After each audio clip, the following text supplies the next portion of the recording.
Formula 1 races organize කරන්න කවුද කියලා දන්නවා නම් මේ වීඩියෝ එක වාට් වෙනවා. Formula 1 races organize කරන්න parties කීපයක් ඉන්නවා.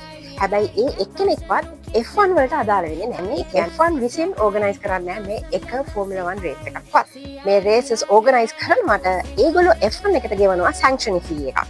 ඒ sanction fee එක ඩොලර් මිලියන 15ක් 50ක් අතර වෙන්න පුළුවන් හැම අවුරුද්දකම. සමහර වෙලාවට මේ ගාණ වැඩි වෙන පුළුවන් අවස්ථාවලුත් තියෙනවා.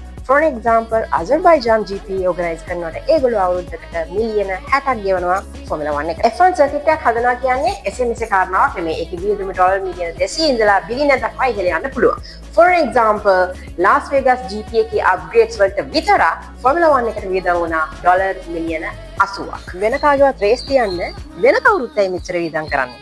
හේතු කාරණා කිහිපයක් තියෙනවා. ඕගනයිස් කරන අය ලබා ගන්නා වාසි කාරණා තුනක් තියෙනවා. ටූරිසම් එක වැඩි කරගන්න පුළුවන්. ග්ලෝබල් එක්ස්පෝෂර් එක හදාගන්න පුළුවන්. ඒත් එක්කම ඒගොල්ලෝගේ ඉකොනොමි එකට හියුජ් බූස්ට් එකක් මේ රේසස් ඕගනයිස් කරන එකෙන් ඒගොල්ලෝ ලබා ගන්න පුළුවන්. එතකොට ඒගොල්ලෝ වියදම් කරන ගාණ දිහා බැලුවාම ඒගොල්ලෝ හම්බ කරන ගාණ ඊට වඩා වැඩි නිසා why not?